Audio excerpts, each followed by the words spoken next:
So, you're on a quest to determine, is punting worth it? But what is a punt in the first place? It's not a swear word, which is what I originally thought it might have been.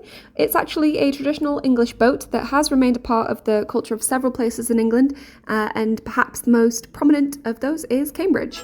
And you're planning a trip to Cambridge, so is it worth the splurge? Now, I would enthusiastically argue that if punting is worth it anywhere, it's in Cambridge. But why is punting better in Cambridge? Well, it has to be the route, the views, the pizzazz, if you may. The river cuts through the middle of the grounds of the iconic Cambridge colleges, and alongside the medieval architecture, there is beautiful natural scenery to enjoy, so it really is the best of both worlds. But let's think about the cons of opting for the punting experience. Firstly, you can see a number of these sites by walking along what's called the Cambridge College Backs. This is a path which will allow you to see into some of the colleges, and you can do this without having to access the river. Another point is that some companies do have very high rates. I'll go more into this in detail later. And ultimately, with it being the British weather, you are exposed to the elements. There's no way to get around it. It could rain if you're out on your tour. Just bring an umbrella, what can I say? Another point is that if you choose the self-hire option, if you have no experience, it's likely going to be a frustrating learning experience for you. Pushing your boat along the river is easier said than done. The professionals make it look so easy, but trust me, I have rented a boat before and thought it would take me an hour or two to do the circuit, and it actually took me 5 hours, and considering that you pay by the hour, time is of the essence. Despite these cons, why does punting remain a thriving industry within Cambridge, despite the hundreds of years that have gone by? Although you can see some of the sites for free, you have to jump around Cambridge to get to them all, and it's a higgledy-piggledy route, and that's a scientific term for it.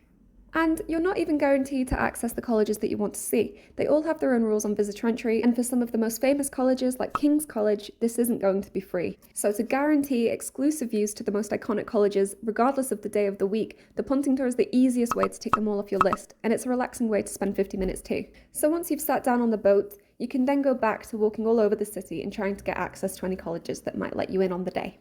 And keep in mind, these colleges aren't just institutions of the university, each serves as a home to hundreds of students, hence why you might not be allowed in any time that you feel curious about popping in. The punting tour is a non-invasive way to peep inside the secret life of the colleges.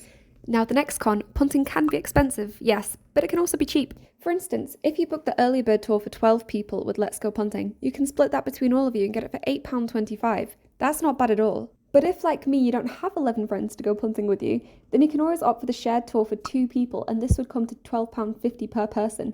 Again, can't disagree with those prices.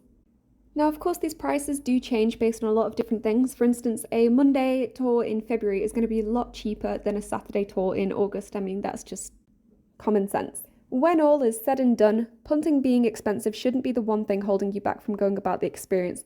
If you go about it in the right way, you can do it for under £10 per person. Do also keep an eye on their Instagram page because they do post their promo codes that you can use to get an even better value for money deal on your punting tour. Next con, you are exposed to the elements. That's true. That's all there is to it, really. I mean, a lot of companies do provide umbrellas and even blankets to help you get cozy. Definitely dress up for the weather. But yeah, the beautiful views on the River Cam aren't going to change regardless of the weather. They're always going to be stunning, and it's always going to be a very interesting experience. So I would still go for it personally. So next con, self-hire is difficult. As I mentioned, I have been very embarrassed by my lack of skills with the self-hire option, and I am not the first one, and I will not be the last. At least I can have that to comfort me. But opting for the guided tour is ultimately always going to be the easier option. It'll also be the most informative because the guides give you anecdotes and trivia about the colleges that you're seeing, and you get to learn a lot more rather than just staring at the very pretty sights, which, don't get me wrong, is always amazing, but you can go the extra mile with the guided tour. I mean that literally as well, because I could only punt a few centimetres. I literally went an extra mile with this chauffeur. So is punting worth it when all is said and done? Ultimately, it does have to be a yes. It's definitely worth it. People come away from Cambridge and the punting tour has often been the highlight of their entire trip.